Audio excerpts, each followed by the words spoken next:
गुजरात के वडोदरा में भारतीय जनता पार्टी का लोकसभा उम्मीदवार रंजनबेन भट्ट को बनाए जाने पर भाजपा महिला मोर्चा की राष्ट्रीय उपाध्यक्ष ज्योतिबेन पंड्या ने नाराजगी जताई है। છેલ્લી 5 મિનિટ સુધી ભારતીય જનતા પાર્ટીની હું સક્રિય અને સનિષ્ઠ કાર્યકર્તા અને અત્યારે આ મિનિટે મને સસ્પેન્ડ કરવાનું એવું તમે મને જણાવો છો, શક્ય છે એવું હોય, પરંતુ છેલ્લા થોડા દિવસની આખી જે ઘટનાક્રમ થઈ એમાં મારું જમી રહેવું કે છે। થોડા દિવસ પહેલા આદરણીય મુખ્યમંત્રી શ્રી આપણા શહેરમાં આવ્યા, વડોદરા શહેરના વિકાસની વાત કરી। ગઈકાલે પણ આપ સૌની સમક્ષ આદરણીય પ્રદેશ અધ્યક્ષ સી આર પાટીલ સાહેબની સામે વિકાસની વાત થઈ અને આપણે બધાએ પણ વિકાસ ઝંખીએ છે વડોદરા તરીકે। વડોદરાનો વિકાસ અને આદરણીય મોદીજી એ મારા આદર્શ છે, મારા ગુરુ છે। રાજકીય રીતે હું એમને હંમેશા માનું છું અને નમન કરું છું।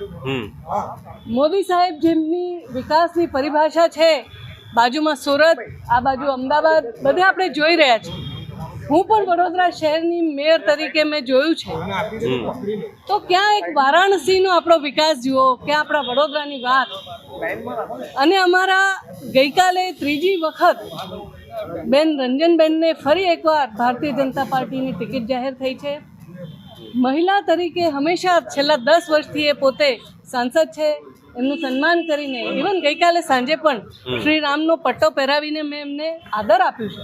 હું પાર્ટીનું સન્માન કરું છું, પણ આખી રાત અને અત્યાર સુધી મારો માયલો, મારી જમીર મને એવું કહે છે કે મારી પાર્ટીને જો માનનીય મોદીજી સુધી વાત ન પહોંચતી હોય, માનનીય અધ્યક્ષજી પ્રદેશ સુધી કે ઉપર સુધી વાત ન પહોંચતી હોય, તો આમે પાર્ટીમાં જો અમારા જેવા કેડર બેઝ કાર્યકર્તાઓ દુઃખી છે અને મને જે રીતના વાત કરી રહ્યા છે છેલ્લા ઘણા વખતથી, તો મારે પોતાને મારું જમીર એવું કહે છે કે મને મારા વડોદરાવાસીઓ જે કહે એ જ મારે કરવું જોઈએ।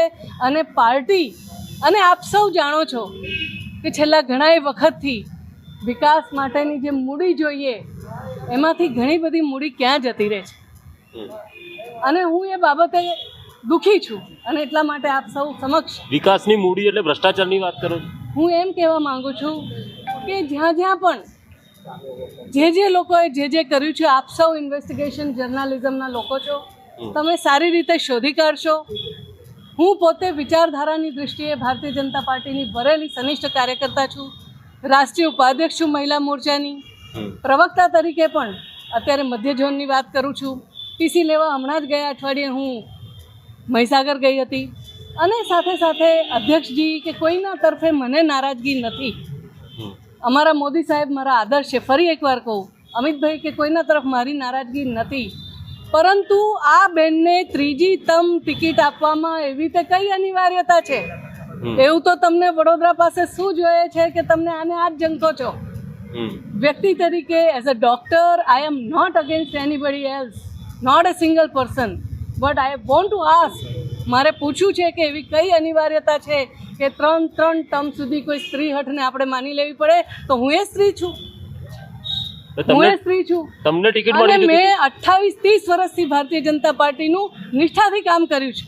મારા મેયર કાળ દરમિયાનમાં કોઈ પણ જગ્યાએથી કોઈ પણ કરપ્શન મારે ન કરવું જોઈએ એવી હું માન્યતા લઈને નીકળી અને એ જ વાત મેં પકડી રાખી।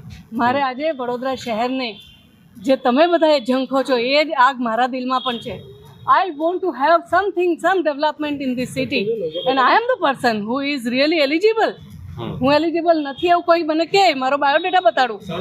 મારી પબ્લિક લાઈફ છેલ્લા 30 વર્ષથી એકદમ સક્રિય છે।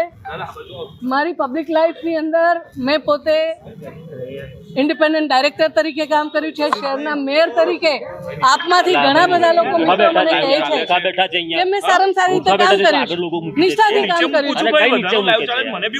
છે। દરરોજ હું શીખું છું, ફરી એકવાર આવી રીતના જબરજસ્તી ન થાય, માથે લાવીને ના નાખી દેવાય, એટલા માટે મારે વિસલ બ્લોઅર બનવું છે. મને ખબર છે કે આ એક સુસાઇડ છે. અત્યારે ભારતીય જનતા પાર્ટીનો તપતો સૂરજ, સામે લોકો ના પાડે ઇલેક્શન લડવાની, and I am the one who wants to quit. I wanted to quit, that's what I inform. મેં સવારે ઇન્ફોર્મ કરી દીધું છે પાર્ટીને કે મારે ક્વિટ કરવું છે. હું આ સંજોગોમાં કામ નહીં કરું, મારું જમીન ના પાડે છે. તો રાજીનામું સ્વીકારવું જોઈએ, સસ્પેન્ડ કેમ કર્યા છે? એ વિષય પાર્ટીનો છે, તમે એમને પૂછજો. પણ મારે અત્યારે એ જ કહેવું છે કે મારો માયલો માનતો નથી. આવનારા સમયમાં મારા વડોદરા શહેરના લોકો મને જે કહેશે એ હું કરવા માટે તત્પર છું. હાઈકમાન્ડને પહેલેથી જ ખબર પડી ગઈ કે તમે વિરોધ કરવાના છો? કે વિધાનસભા માંગી તમને ના મળી, લોકસભા માંગી તમને ન મળી. શું માનો છો એક ડોક્ટર તરીકે, એક પૂર્વ મેયર તરીકે તમારી અવગણના થઈ પાર્ટીમાં? પાર્ટીની અવગણના કરતાં મારે એક જ વાત પૂછવી છે કે મારું કયું કેલિબર પાર્ટીને મને આગળ કરવામાં નડે છે. આઈ એમ અ પર્સન ઓફ પબ્લિક. હું પબ્લિક ડિબેટમાં તમારી સાથે દરરોજ હોઉં છું, વર્ષોથી હોઉં છું, હજારો ડિબેટ કરું છું. મેં પાર્ટીનું હંમેશા હિતની વાત કરી છે, હંમેશા પાર્ટીની આઈડિયોલોજીને ભરીને દટાઈને હું બેસી રહું છું. મારે પ્રેસ કરીને કહેવું પડે કે આ પરિવારવાદ નથી, એમની બહેન તો પોતે ખૂબ સક્રિય કાર્યકર્તા છે. Is this the way I need to protect somebody who is not the eligible person? એવી તો કઈ અનિવાર્યતા છે ભાઈ? સી માય એજ્યુકેશન, સી મારી પોતાનું ડીએનએ ભાજપનું છે. હું અપક્ષમાંથી આવેલી નથી.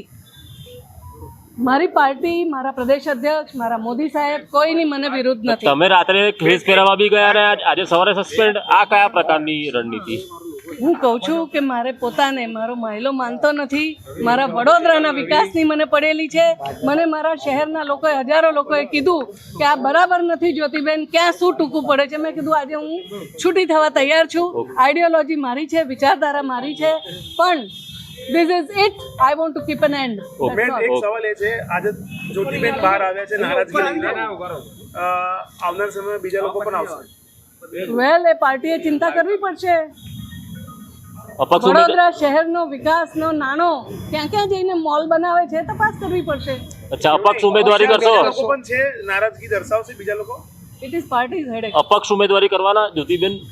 લડવાના છો અપક્ષ? અત્યારે મારો વડોદરા શહેર મને જે કહેશે હું કરીશ. કોઈ જગ્યાએ જોડાવાના છે? અત્યારે મેં એ બધું ડિસાઈડ નથી કર્યું. આજે મારો માયલો, મારું જમીન, I don't feel comfortable to work like this. તમે કોઈ મોલની વાત કરી મને રહ્યા? આ ફરીને ત્રીજી વાર તમે એવા કેન્ડિડેટને ટિકિટ આપો છો કે જેને આખું શહેર પસંદ નથી કરતું. તમે હજારો લોકોને પૂછશો, તમે પોતે પૂછજો ને ભાઈઓ.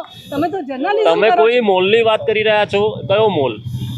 તમે જર્નલિસ્ટ છો ને, તમને એટલે ખબર તમે છે. કોઈ ઈશારો તો કર્યો જ છે ને? તમે શોધી કાઢો, જણાવો. સસ્પેન્ડ કર્યું હતું આટલા વર્ષથી તમે રહ્યા, હજી તમારી પ્રેસ કોન્ફરન્સ શરૂ થઈ એના પહેલા સસ્પેન્ડ કર્યા. કરવું પડે ને. I want to speak something which is not good for party. હું સોશિયલ હેલ્થની વાત કરું છું. હું ડૉક્ટર છું, સમાજની સ્વાસ્થ્ય. હું પોતે અત્યારે 57-58 વર્ષની થઈ. છેલ્લા 28-30 વર્ષથી સાહેબ હું મહિલા તરીકે જે કામ કરું છું ને, હું આખા દેશનો પ્રવાસ મારા પરિવારને મૂકીને કરું છું. મારી પોતાની લાયકાત વધારવા માટે હું ભણું છું, હું અભ્યાસ કરું છું. અરે સાહેબ, પાર્ટીમાં રહેવા માટે નાનો અદનો કાર્યકર્તા બિચારો ઘસાઈ જાય છે.